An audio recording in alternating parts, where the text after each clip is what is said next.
We've been looking at who God is and trying to understand who He is, a little bit about what He's about. Trying to understand Him a little bit.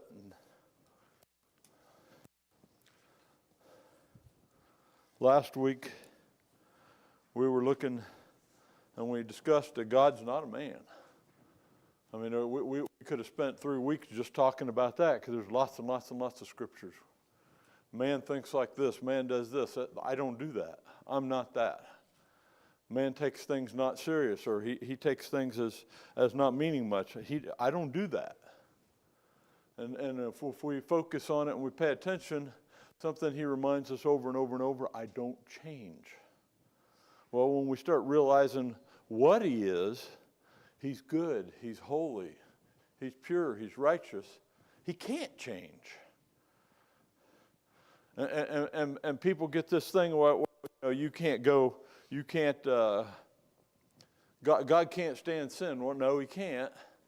But the truth of the matter is sin can't be where he is. It can't exist where he is. He's too pure, too holy, too right. It can't be where he is. Even if he wanted to accept it, it can't be where it can't exist. It can't coincide. Same place. He just can't do it. And he does everything he can to give man opportunity, a way. And we talked about in the past over history, at least 3 different methods God's tried of ways of reaching out to people, of trying to get them to come to him. Before, at the beginning, he just talked to man one-on-one. He would come and talk to him, and he would, or send an angel, and he'd just go talk to him, meet with him, talk to him. Then that didn't work. Man got so bad he had to wipe him out, start over again. And then when they started over again, they headed right back in the same direction. So then with the Israelites and Moses, I'll try a different way. I'll start teaching them my law. I'll start really getting in detail and teaching them in ground upon ground, line upon line, precept on precept. We're just going to grind this thing right in little bits at a time, teach them really in depth. And that worked for a little while, then it didn't work. It didn't last for very long, the working part. They went through the motions for a long time, but it didn't really work. And then Christ came along, a whole different way of trying to reach out to man. And we all know this. We grew up with this. Christ came and he told him, that's my dad. And he's telling us about it from a different perspective. And he's telling us about how we need to love and this and how he's showing us how to live. Just follow me as I follow him, as I do what he says. God's never given a strange way to come into it, but for some reason it just wouldn't go away. So I've learned that whenever the Lord does that, you just go with it. He'll take care of it. You don't have to understand. A lot of times I don't understand why until later. But this week we're going to look at Enoch. Now, you'd think everything you can know about Enoch, you can learn in 2 sentences. That's about all you got. There's actually just a little bit more to it than that. A little bit more. So we'll look at Enoch. First, Sister Riley, John 1 through 5.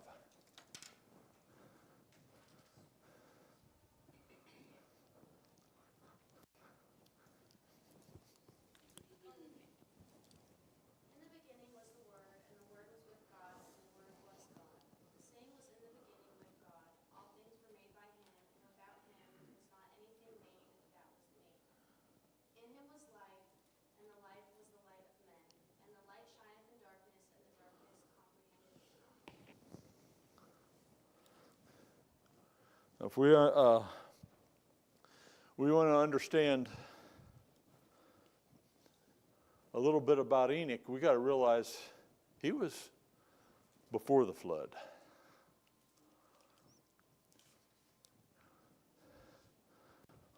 We don't know a lot about before the flood.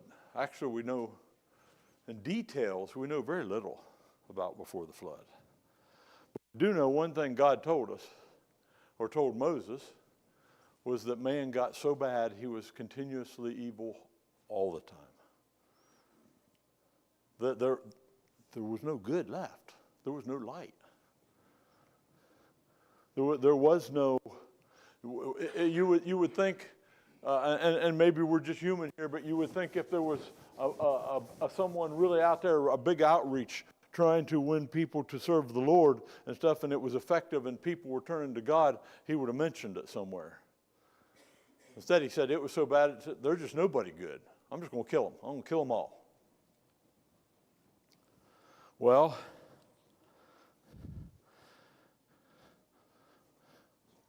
we know God walked and talked with Adam. He made the first one. We know Adam sinned, but after that, we don't know of anything more Adam did wrong. And God still talked to him. And Adam obviously still taught his children, because we have the issue with Cain and Abel, and they were sacrificing to God. They learned it from somewhere. They didn't just make it up. I mean, there's some things we can put together here. When we get down the road, and it's been a while, we got this guy called Enoch. Genesis 5:21 through 24. And Enoch lived 65 years, and he begat Methuselah. And Enoch walked with God after he begat Methuselah 300 years. And he begat sons and daughters. And all the days of Enoch were 365 years. And Enoch walked with God. And he was not, for God took him.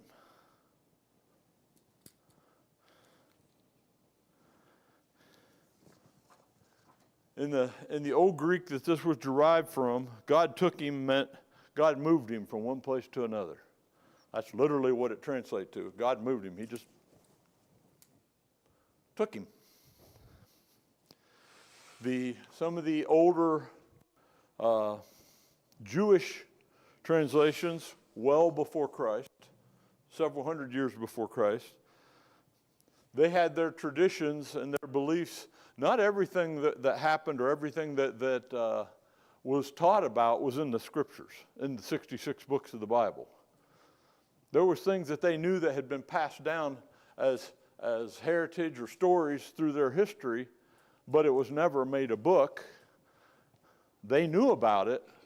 We don't have it in our scripture. That didn't mean it didn't happen. Enoch obviously lived. In their translation, said Enoch pleased God, and he was translated into paradise. In their understanding, that meant God took him back to the Garden of Eden. And then later, he moved the Garden of Eden off this earth. God just took him. Said, hey, you don't need to deal with this no more. That's a little bit we got out of Genesis. Over in Hebrews 11:5-6. By faith,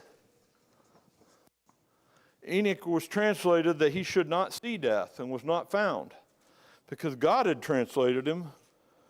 For before his translation, he had this testimony, that he pleased God. How do we know it was by faith? Without faith, it is impossible to please him. For he that cometh to God must believe that he is, and he is a rewarder of them that diligently seek him. Come on, there's some things we can put together. We know God. We know a little bit about him. You can't please him without faith. So what's that mean? Enoch had faith. Well, it doesn't say that. Did Enoch please God so much God took him? Enoch had faith. Come on, we can put some of these things together. We're going to start having to do this as we farther we go. We're going to start putting some things together and realizing we don't have to have everything spelled out black and white to us to know what God is and what he wants and what he believes and what he accepts. We need to know God. We need to realize who he is and what he is. Now, there's another little bit in the scripture about Enoch. And this is in an odd chapter that most of us don't read a whole lot. I can promise you that. It's called Jude. I looked it up. There's some discussion as to which Jude this is. There's 4 mentioned in the New Testament. One was a shortened version of Judas Iscariot. It wasn't him. Another one was another Judas, frequently referred to as not Iscariot. He was one of the 12.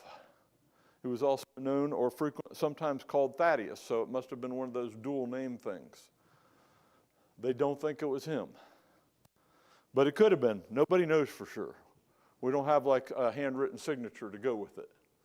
There was another one, which that very possibly is, Christ had a brother named Jude, son of Joseph and Mary. He wasn't a son of Joseph. Joseph was his stepfather. He was the son of God and Mary. He had a half-brother named Jude. A lot of people believe he's the one who wrote the book of Jude in the back of the Bible. But we don't know. Whoever it was, as I said, was familiar with the old writings, the old teachings, the old Jewish understanding about Enoch. And he mentioned Enoch in his stuff, even though Enoch's not written about in the Bible as a book of the Bible. And he said Jude 1, 14 and 16. I'm going to read it from the New Living Translation. It's just a little easier to understand. Enoch, who lived in the seventh generation after Adam, prophesied about these people. He said, "Listen, the Lord is coming with countless thousands of his holy ones to execute judgment on the people of the world. He will convict every person of all the ungodly things they have done and for all the insults that the ungodly sinners have spoken against him." So we're learning something that they understood about Enoch. What they understood about him was he prophesied. He may have been a prophet. Well, but we don't have anything written about. We don't have anything written about very many people before the flood, except for what God gave Moses and told him, and a little bit that was probably passed on down through Noah's family. Remember, these people before the flood lived forever. They were the people who would not die. What do you mean? Well, Enoch was the, I get this right, four greats, great-grandson of Adam.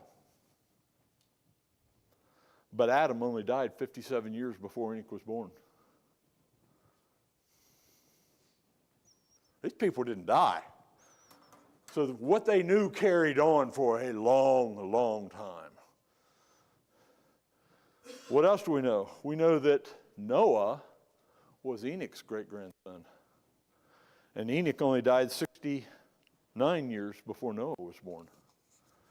That's because Enoch was a short-lived guy. He only lived 365 years in a time when people were living 700 to 900 years. So is it very, very possible that Noah and his family knew a lot of things and were able to bring them across with them? Of course it was. Because Noah was already 600 years old before he started. This stuff was deeply ingrained. God made sure things happened. He always has a way and a means of doing things. So we get this thing in our head because we don't see it right now in front of us. Well, I talked to so-and-so, nothing happened, didn't see nothing out of it, must not have been any good. It may not even have been for them. It may not have been for them. How many righteous people do we read about between Adam and Enoch? How many were righteous enough that God felt it worthy to mention it? None. But yet Enoch somewhere learned about God enough to love him so much. He was one of only two people in history written about that God said, "You don't even have to die. I'm just taking you with me." Somewhere somebody brought it across. And in my mind, I'm only human, but in my mind, Adam lived up till a very short time before Enoch died. Kept telling him, his kids, his grandkids, his great-grandkids, telling everybody about this God who made him, everything he knew about him. And finally, it got to somebody who told Enoch, and it stuck. When it got to him, oh, wait, this is real. How do you know? Well, I heard that my great-great-great-great-great-grandfather Adam, he was the first one, and God came down and walked with him and talked with him right there like he was human. This is the God we're supposed to serve. This is the God we're supposed to live for.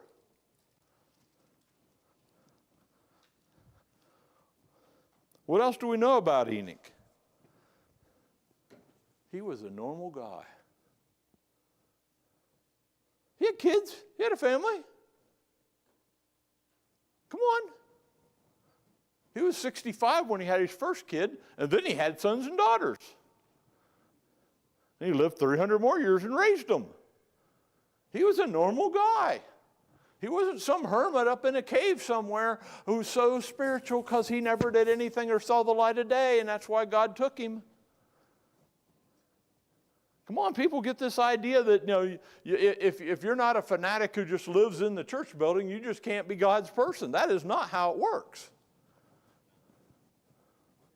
That's not what it takes. And Enoch wasn't like that.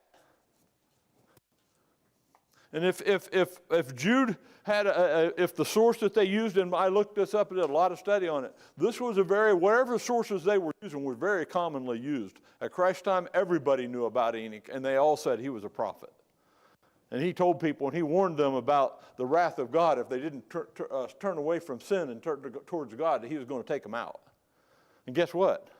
He did. It wasn't a long time after Enoch that it happened.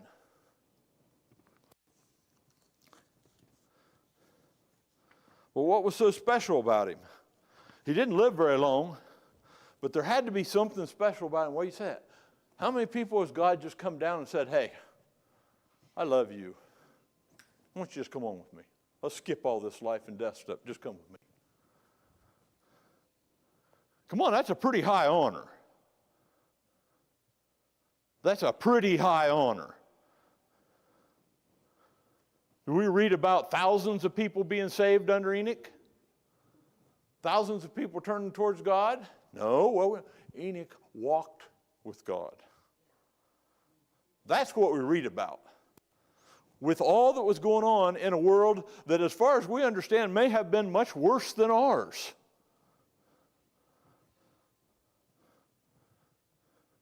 Continuously evil all the time. We aren't continuously evil all the time. We got a lot of evil, but it's not all the time. And Enoch walked with God. So much so that God, whoa. Now Elijah, we knew about him later, and he'll be a different lesson we'll study. But we knew about him. He had power with God, and God performed miracles through him. And he did a lot of great works that we can read about for him. All we read about Enoch was he walked with God. Wow. What kind of walk must he have had? How can you walk that close with God, with a family and a life, that it touched God so much? I want you. I want you now. Remember the reason God created man. No, we forget why he created us. He had heavenly creatures. He had creatures that he had created that were designed to serve him. They were designed to worship him. You read about the different ones who traveled to heaven in a vision, or the ones who, John the Revelator, the things he witnessed. And you read what they say. There's hosts that do nothing but praise him. They do nothing but sing Hosanna. He had that. That wasn't what he wanted. That wasn't what he was looking for. He wanted a people, he wanted a being who would choose to serve him. And to choose to serve him, you had to have a choice. Come on, you had to have something that you chose him instead of. Something you chose him over. Otherwise, you ain't choosing nothing when it's the only choice there is. Now, we've been taught and brought up in such a way that we can understand sin and the evilness of it and the destructive forces and power out of it. But a lot of the world doesn't understand that. They don't see that. To them, they're saying, you're telling us not to do these things that we think are fun, these things that we enjoy doing, because they're not good for us. In some way, in some moral way, they're not healthy for us. You're telling us to leave these and go serve this God. That's how they see it at the lowest level. That's why I say getting Christ across to the world is a big deal. This whole thing that a lot of the churches got caught up in for, a couple hundred years of, you're going to die and go to hell, you're all going to hell, all you're doing is sinning, you're going to... It didn't mean a lot to the people who didn't understand sin. It just meant, these guys are nuts. The message, Christ never told us go preach hellfire and damnation. What did he tell us to preach? Salvation, the gospel, the good news. That's what we were to teach. Come on, and whether we like it or not, you can go back to the famous reformers and whoever you want. Some of them got caught up in teaching the other. Be like us or you're going to hell, instead of, hey, there's a God for you. There's a God who loves you. Yes, you're going to go to hell if you don't turn away from this, but there's a God who loves you. That's first and foremost. This is a side effect if you won't accept him. There is a choice to be made. He walked with God. He had a deep, personal, intimate experience with God. How do you know? He walked with God. Enoch had faith. Hebrews tells us that.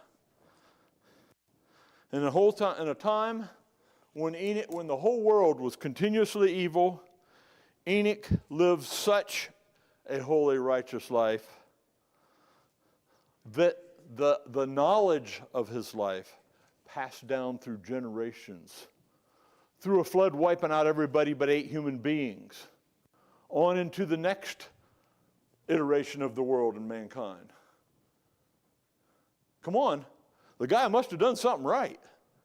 He lived for God in such a way, the whole thing passed on and passed on. Everybody who could have known him was dead. And it still passed on. That guy lived for God. He was God's man. As we said, he very likely heard things passed down to him that came from his relative way back Adam. There hopefully was some in between who passed on things about God. We don't know that. But we know that Adam lived till only 50-some years before Enoch died. Or Enoch was born, I'm sorry. We can very highly put together a probability that what Enoch taught got down to his grandson Noah, or great-grandson. It wasn't very long after his death that his great-grandson was born. Plus, you don't think remember great-grandpa Enoch? Yeah. He's just gone.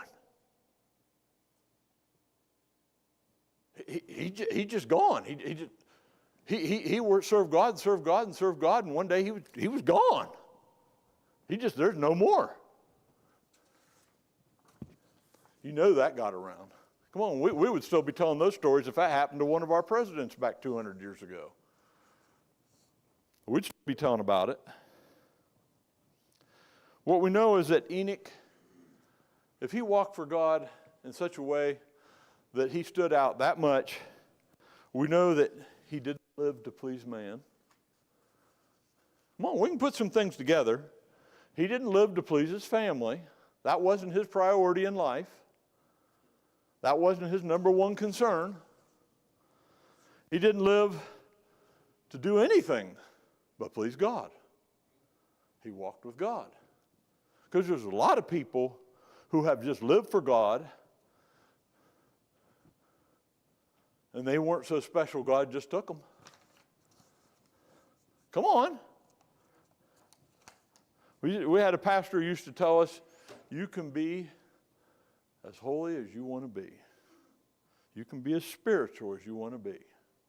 You can be as close to God as you want to be. You can have as much power with God as you want to have. Do you want to do what it takes to get there? It has a cost. Every bit of it has a cost. None of it comes free. Fathers. Noah was in a position to live for God in such a way that God chose to save him and use him to start the world over because of something he learned, been passed down from his great-grandfather, who possibly learned what he learned all the way from Adam.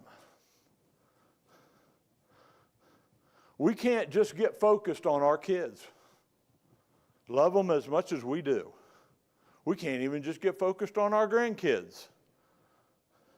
Love them as much as we do. What God's using us for may not be for any generation we know about. It may be for 3 or 4 generations down the road. It may be for 6. How much of what Paul did is still being taught now?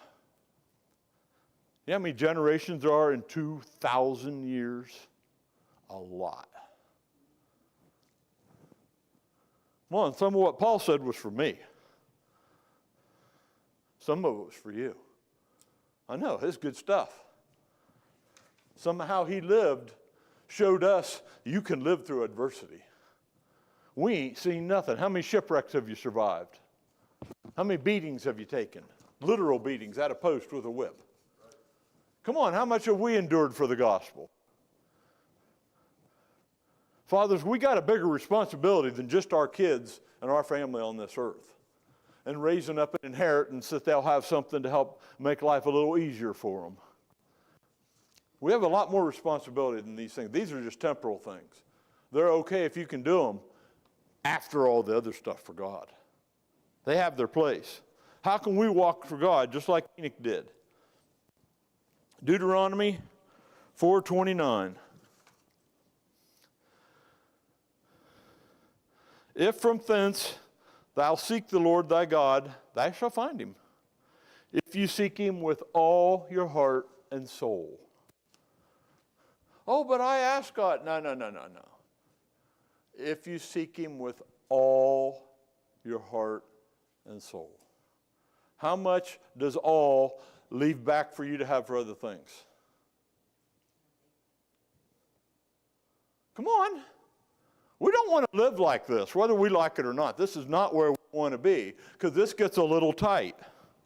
Deuteronomy 6:4-9. Hear, O Israel, the Lord our God is one God. Thou shalt love the Lord thy God with all thy heart and all thy soul and with all thy might. And these words which I command thee this day shall be thine heart. And thou shalt teach them diligently unto thy children, and shalt talk of them when thou sittest down in thine house, and when thou walkest by the way, and when thou liest down, and when thou risest up. Man, we're talking about them a lot. We're telling people about God's word a lot. And thou shalt bind them for a sign on thine hand, and thou shalt be as frontlets between thine eyes. Not literally be frontlets, be as frontlets. Means they're ever in your mind. Everything you see, you're seeing it through his word. Everything you're talking about is coming through what you understand of him. Everything about you is about him. Oh, wow, we call them fanatics. Well, if that's what it takes. And thou shalt write them on the posts of thy house and on thy gates. And it shall be that when the Lord thy God shall have brought thee into the land which he swore unto thy fathers, unto Abram and Isaac and Jacob, to give thee great and goodly cities which thou buildest not. What does it take? Well, he's got to be number one. You got to make him first. And keep going, and foremost. Keep going, and only. See, this is where we have a problem, because the only part really screws a lot of us up. We've got all the things we want to do, and all the things we like, and all the things we love. And they get in the way. And Christ told us who our number one problem was going to be. There's going to be scriptures on here I put for you for study, and we're not going to read them all. Christ reiterated some of that same commandment in Matthew and Mark. He reiterated them, just added another word in one of them. In one of them, he said, in all thy heart and thy soul and thy mind. That wasn't in the old one. Why? Because the ancient Hebrew considered your mind and your soul to be one. Your thoughts are you. By Christ's time, they'd already kind of separated that and made that two things. But Christ told them, he told us who was going to be our problem, family. He told them right off, your family is going to be your biggest problem. You get caught up, you love them. You want to put what they're doing, what they do, where they want, what they don't want. You want to put that at first. And it gets in the way of you and God. So all our heart, we think of our heart, it's the center of our emotions. It's how we feel, but the Jewish understood it as our will. More than just how we felt, our will. Our desire, our drive. The Greek translates it to our thoughts and feelings. When we feel a thing, we think a thing. Managing our heart starts with managing our emotions. Make our emotions submit to our will, because our will's for God. Yes, we have them, but they don't get to run us. We run them. We control them. Why? Because we're serving God. So whenever you're serving with all your heart, that means you got control of them things. You're keeping them emotions in control. I'm serving God. Yeah, body, you don't like this and this really upsets you, but I'm serving God. I can't let you run control over me because this here really got me annoyed. I'm serving God. And the devil's going to test you. You're going to have lots of things happen that's really going to upset or annoy you or hurt you or offend you. And you've got to step above that because I'm serving God. That's not taking me down. That's our will. Problem is too many people don't have will. They have a lot of won't. All our heart. It's the place in our spiritual life for our feelings, our emotions, our motivations, our reasoning, our understanding. Our decisions and our morals are part of it. So loving God is to have a strong heart for Him. Proverbs told us to keep our heart with all diligence. Why? For out of it are the issues of life. Your heart has a lot to do with who you are. So when you love God with all your heart, it's more than, I love you. Oh, you're so wonderful. You're a big fluffy teddy bear. Come on, it's how the world's teaching it. There's a whole lot more to love Him with all your heart.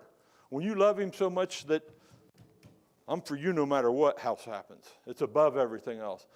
Your will, your emotions, your motivations are in there. That's a deeper thing. All our soul.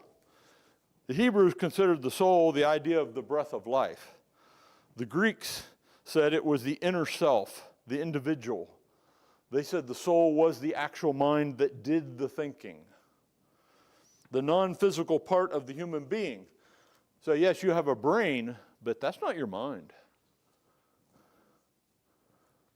It's a nervous center control system. It's a memory storage system. It's where things work from. Your mind is you.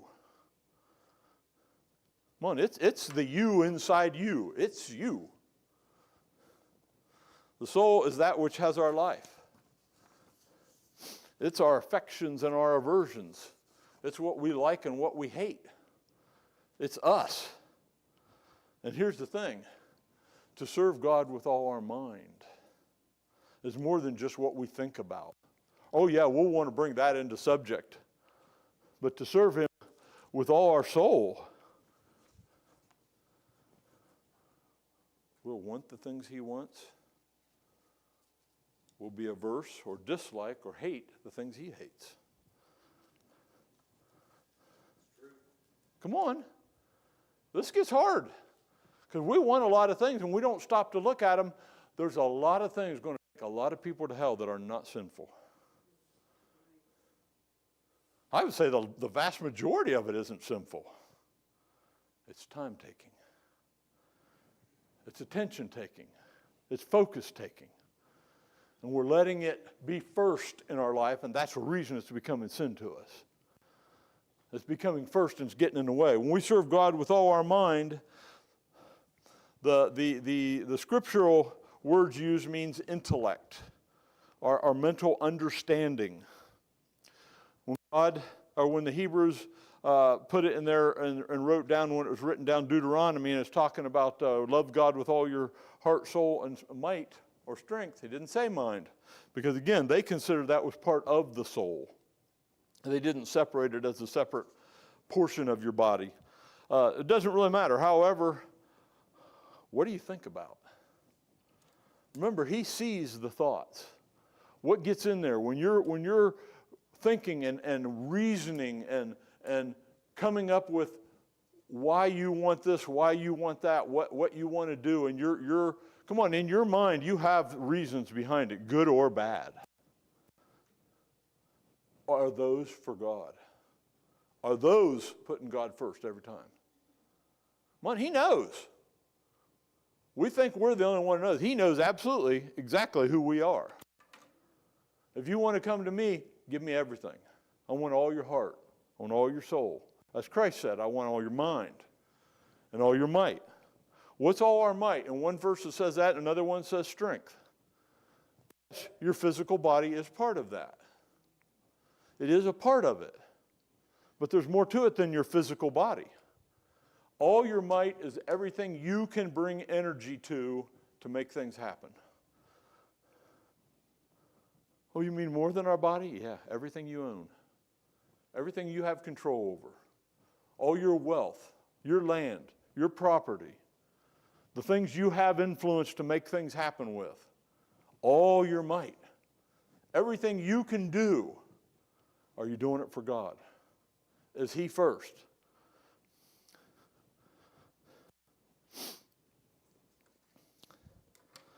Matthew 10, 34 through 38, Christ was talking to his disciples and to the people, and he said, think not that I am come into the world to send peace on earth. I came not to send peace. I didn't come down to say, oh, you all get along and behave and have a good time and get along with each other and let's have no more fighting. I didn't come to do that. That wasn't his goal. That could be an end result of his goal if all men listen to Christ. That could be an end result, but that wasn't what he came for. He came that man might make it to heaven. Man might be part of the kingdom. Man might be saved.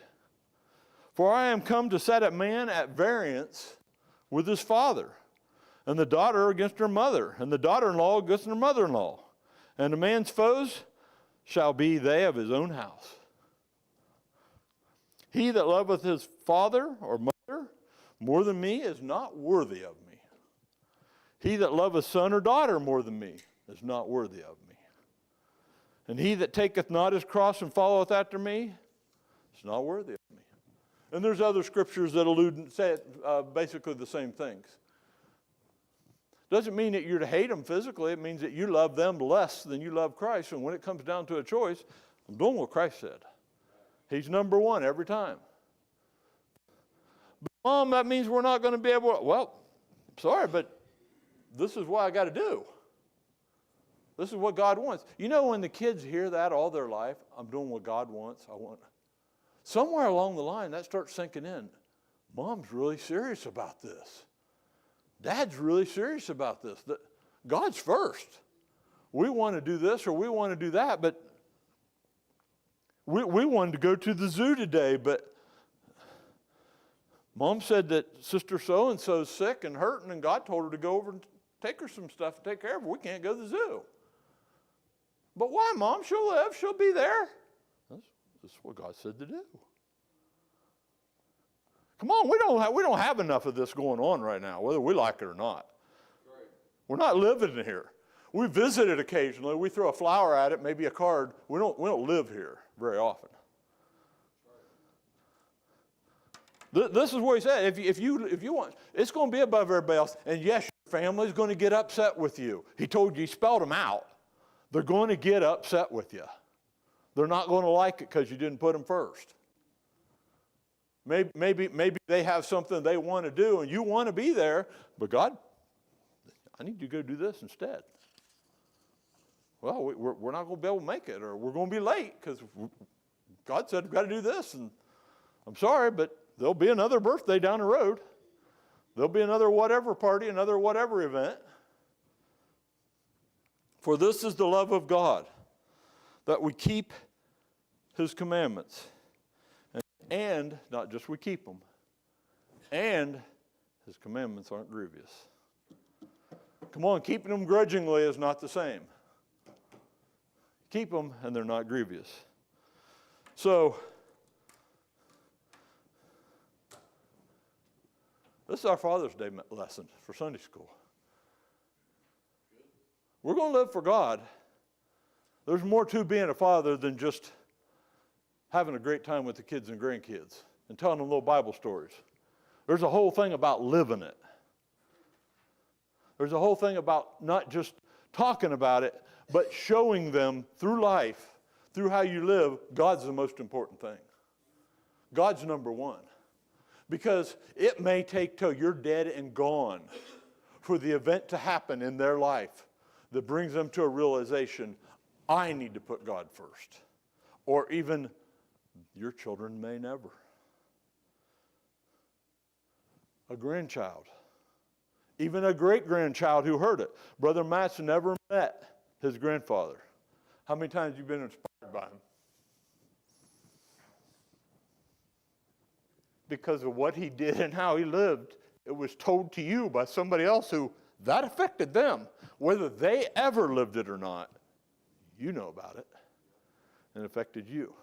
We've got to live that way. If we're going to be God's, we've got to live for him with everything we got. He's got to be first, foremost, only. And this is where it gets hard because we really, really, really, really want. And it doesn't matter. Make a list. We want. We just want. And it gets a little difficult to always put God first. And remember that no matter what happens, he's the one that matters. And Enoch was one of two people who were able to do that to such a great extent. Not just that they made it to heaven. God didn't even wait for him to die. Just, let's go do this thing. Let's go do this thing. Jewish tradition says God took him back to be an encouragement to the angels over in heaven. For him to be an example to them of how a man could choose to live for him and how a man could be. That's what Jewish tradition says. He was that devoted to God. Are we? So, happy Father's Day.